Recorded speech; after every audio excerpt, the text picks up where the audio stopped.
याकूब मेनन अफजल गुरु के नमाज़े जनाजा में कहा गया डाइवर्जन नहीं है। बिल्कुल, मैं किसी की औकात है बोलने की कि वो कहे कि जन्नत नसीब होगा। हम क्वेश्चन करते हैं हिंदू धर्म को, आप इस्लाम में चले आते हैं। हम क्वेश्चन करते हैं हिंदू धर्म को, हिंदू धर्म गुरु पे आप पहुंचेंगे इस्लाम के ऊपर। मुल्ला उमर तो घोषित आतंकवादी था, मौलाना मसूद अजहर घोषित आतंकवादी था। हैसियत है किसी की बोलने की कि मुल्ला मौलवी के अंदर ऐसे आतंकवादी होते हैं, ऐसे बलात्कारी होते हैं, ऐसे चुप सुई पटक सन्नाटा नहीं है। बाबा बागेश्वर धाम शांति पे चाहिए, तो डाइवर्ट करके मुल्ला में जा रहे हैं। उत्तर नहीं है, हिम्मत नहीं है कि बोल सके धीरेन्द्र शास्त्री ने गलत बोला। नहीं है हिम्मत, बड़ी मजेदार बात नहीं है हिम्मत, पार्टी एक्शन लेगी। हिम्मत बताता हूं, सुनिए। हाफिज साहब, ओसामा जी, जाकिर नाइक का मसीहा, इशरत जहां बिहार की बेटी, याकूब मेनन के जुडिशियल किलिंग, अफजल गुरु हालात का मारा। अब सुनिए। नमस्कार, जय हिंद, वंदे मातरम। दोस्तों, स्वागत है आपका हमारी एक नई धमाकेदार डिबेट वीडियो में। दोस्तों, आज की डिबेट वीडियो बहुत ही ज़्यादा मज़ेदार होने वाली है, क्योंकि आज की डिबेट वीडियो में बीजेपी प्रवक्ता सुधांशु त्रिवेदी जी ने विवेक श्रीवास्तव की जमकर धुलाई की। इसके साथ ही आज की डिबेट वीडियो में सुधांशु त्रिवेदी जी ने सनातन धर्म और इस्लाम धर्म पर बहुत ही अच्छा ज्ञान दिया, जो कि सुनने लायक है। हमारी इस डिबेट वीडियो को लास्ट तक जरूर देखिएगा, और अगर आप हमारे चैनल पर नए हैं तो हमें सब्सक्राइब करके सपोर्ट जरूर करें। तो चलिए दोस्तों, आज की धमाकेदार डिबेट वीडियो को शुरू करते हैं। जिन इलाकों में 80-90% मुस्लिम है, वहां पे कोई इस्लाम के बारे में चू बोलकर भी चुनाव जीत के दिखा दे, मगर 80% हिंदुओं के देश में हिंदू धर्म को वायरस, HIV, कोरोना, इरेडिकेशन कह के जीत के दिखाते हैं। मुझे लगता है कि ये चीज प्रशंसनीय है और ये उनसे सीखनी चाहिए। पहली चीज तो ब्रदरहुड ऑफ इस्लाम इस तरीके से नहीं है जैसा इन्होंने बोला। पैलेस्टीन के इशू के ऊपर सऊदी अरेबिया अलग है, ईरान अलग है, जॉर्डन अलग है, लेबनान अलग है, सबकी सोच अलग है, सब आपस में लड़ते हैं। पाकिस्तान के अंदर आप चले जाइए और पढ़ लीजिए, पाकिस्तानी जो पंजाबी मुस्लिम है, खैबर पख्तूनख्वा जो मुस्लिम है, जो सिंधी मुस्लिम है, रीजनलिज्म है, लड़ाइयां हैं, अपनी अपनी भाषा के लिए भी लड़ रहे हैं, ऐसा नहीं है। और तो जो ये कहना कि साहब मुसलमान का मतलब वो सारे इकट्ठा होकर के ग्रुप में घूम रहे हैं, ये एक आप तो ये क्यों कहा जाता है कि मुसलमान टैक्टिकल वोटिंग करता है? हिंदुओं को डराना चाहते हैं, टैक्टिकल वोटिंग करता है, ये कहां से आया? इसलिए ये अब होने लगी है। देखने हिजबुल्लाह के लिए सभाएं देखी, कश्मीर से लेकर लखनऊ से लेकर हैदराबाद तक। हमास के लिए प्रदर्शन देखे, ये एकजुटता है, लड़ रहे हैं आपस में, मगर जब मुद्दा आएगा तो हम एक साथ खड़े। मगर उम्मा वहीं से आया गया। मैं उस पे आ रहा हूं। मगर आपने कभी ये सुना कि धुबरी में हिंदुओं के साथ क्या हुआ उसके लिए कोई कार्रवाई हो जाए? ना। अरे कश्मीर में कुछ हुआ, उससे क्या मतलब है? जब कश्मीर में हुआ था, पूरे भारत में कोई प्रदर्शन देखा गया? उस समय तो जो संघ भाजपा के लोग थे सिर्फ विषय उठाते थे, कभी हिंदू समाज सड़कों में दिखा, मगर हिजबुल्लाह, हमास, फिलिस्तीन के लिए उठा, जय फिलिस्तीन कहा गया। ये उनसे सीखने वाली बात है कि हाउ यू गेट कनेक्टेड। महत्वपूर्ण बात है जो आप कह रहे हैं, इसका जवाब दीजिए। जब हम अंग्रेजों से लड़ाई लड़ रहे थे तो इस भारत में सारे के सारे भारतीय ही थे। फिर अंग्रेज हम पे क्यों हुकूमत कर रहे थे? क्योंकि भारतीय संख्या में थे, चेतना नहीं थी। आप में से शायद बहुतों को न पता हो, 1945 में सेकेंड वर्ल्ड वॉर खत्म हुआ तो भारत की सेना कितनी थी? 25 लाख, और उसमें अंग्रेज सैनिक 40,000, 24.5 लाख हिंदुस्तानी थे। मगर चेतना का भाव नहीं था।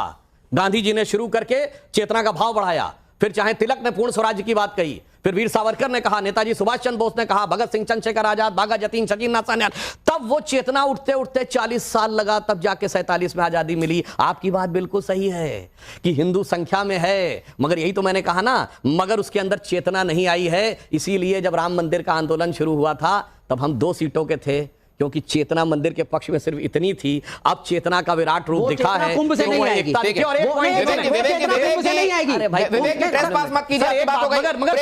मगर एक चीज जो मुस्लिम समाज को हिंदुओं से सीखनी चाहिए, जैसे इन्होंने कहा वहां फिलिस्तीन में सब लड़ते हैं, बिल्कुल सही बात है। वहां जो समाज में भिन्न भिन्न सेक्शंस हैं, उनमें अलग अलग है, पर किसी को अलग नहीं आता। जैसे कुंभ में आपने देखा सब एक साथ स्नान कर रहे थे, 20 किलोमीटर लंबे घाट थे, ऐसा तो नहीं था ये फलां जाति का घाट है, ये फलां वर्ग का घाट है। लेकिन एक बात किया, ये हिंदू ब्रदरहुड, नहीं, मैं एक मिनट पूरी कर लूं, बात तो समझ। मगर मुस्लिमों में क्या होता है? ये शियाओं का कब्रिस्तान है, सुन्नियों का है, ये बरेलियों की मस्जिद है, ये देवबंदियों की है, ये अहले हदीस की है, ये हनफी की, और फिर इतनी ज्यादा एक दूसरे के खिलाफ हो जाते हैं कि जहां 100% मुस्लिम, वहां मस्जिदों में धमाके क्यों हो जाते हैं? मेरी समझ से बाहर है भाई। अफगानिस्तान में, सीरिया में, पाकिस्तान में, पेशावर में शिया मंदिर में धमाका।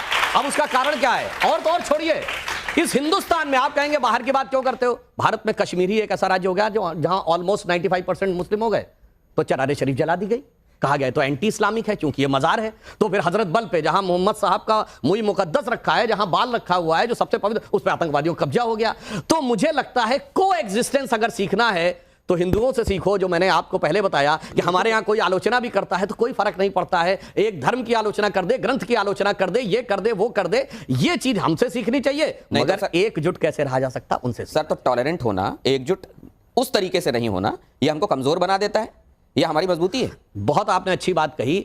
देखिए, धार्मिक दृष्टि से और वैचारिक दृष्टि से टॉलरेंट होना चाहिए, मगर राजनीतिक दृष्टि से एकजुट होना चाहिए, क्योंकि वो फिर आप अपनी रक्षा नहीं कर पाएंगे। जैसे सेना एकजुट होनी चाहिए और साइंटिस्ट ओपन टू आइडियाज होना चाहिए। बाकी मैं बात कहता हूं, आप आस्था की बात करते हैं, सिर्फ दुनिया में कोई ऐसा उदाहरण है जहां कोई भगवान अपना मुकदमा खुद लड़े हो?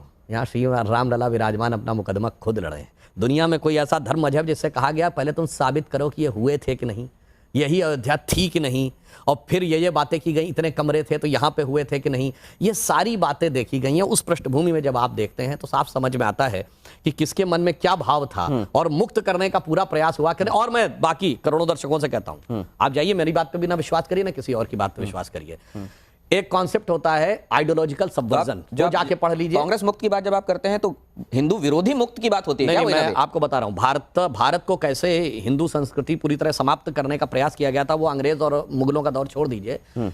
एक केजीबी का जासूस था, उसका नाम था यूरी बेजमेनेव, जो भारत में पत्रकार बनकर रहता था 60 और 70 के दशक में।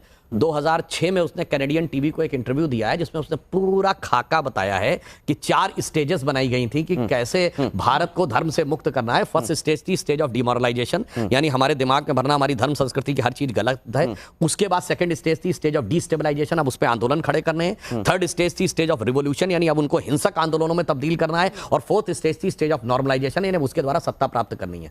तो मुक्त करने का प्रयास किया, परंतु ये बुरहान वानी के नमाज़े जनाजा में कहा गया वो जन्नत नशी हो गए। याकूब मेनन अफजल गुरु के नमाज़े जनाजा में कहा गया डाइवर्जन नहीं है। बिल्कुल, मैं किसी की औकात है बोलने की कि वो कहेगा जन्नत नशी हो गए। हम क्वेश्चन करते हैं हिंदू धर्म को, आप इस्लाम में चले आते हैं। हम क्वेश्चन करते हैं हिंदू धर्म को, हिंदू धर्म गुरु पे आप हो जाएंगे इस्लाम के ऊपर। आप अपना रिबटन लाइएगा बात पूरी होने के बाद। अब मैं बताना चाहता हूं, जो लोग कहते हैं बाबा ऐसे हैं, साधु सन्यासी ऐसे, ठीक है, आप कई बातों पर आपत्ति होती है, बिल्कुल उसका आपका स्वागत करते हैं जो आपको आपत्ति है, मगर मैं कहना चाहता हूं मुल्ला उमर तो घोषित आतंकवादी था, मौलाना मसूद अजहर घोषित आतंकवादी था। हैसियत है किसी की बोलने की कि मुल्ला मौलवी के अंदर ऐसे आतंकवादी होते हैं, ऐसे बलात्कारी होते हैं, ऐसे चुप सुई पटक सन्नाटा है, शांति चाहिए, उत्तर नहीं है, हिम्मत नहीं है कि बोल सके धीरेन्द्र शास्त्री ने गलत बोला। नहीं है हिम्मत, बड़ी मजेदार बात, नहीं है हिम्मत, पार्टी एक्शन लेगी। हिम्मत बताता हूं, सुनिए। हाफिज साहब, ओसामा जी, जाकिर नाइक का मसीहा, इशरत जहां बिहार की बेटी, याकूब मेनन के जुडिशियल किलिंग, अफजल गुरु हालात का मारा। अब सुनिए, उनका जो आवेग दिखाई पड़ रहा, मैं बताना चाहता हूं, ये तो वो पार्टी है ना, कम्युनिस्ट पार्टी, जो कहती है हम धर्म को नहीं मानते, हम नास्तिक हैं, ठीक है। मगर पश्चिम बंगाल में फुरफुरा शरीफ के गद्दी नशी पीरजादा अब्बास सिद्दीकी से गठबंधन करके चुनाव लड़ रहे हैं, कहते हैं साहब मैं नास्तिक हूं। सर, मेरा सवाल सुधांशु त्रिवेदी सर से है। सर, बीजेपी पार्टी सेक्युलरिज्म और प्लेसेस ऑफ वर्शिप एक्ट 1991 के पक्ष में या विपक्ष में? बस ठीक है, नेक्स्ट दे दीजिए प्लीज, पास कीजिए सर। हम लोग तो उसके पक्ष में नहीं है, परंतु वो मामला जो है सुप्रीम कोर्ट में विचाराधीन है, उसके निर्णय की प्रतीक्षा, और हमें लगता है उसमें बहुत सारी ऐसी गलतियां हैं।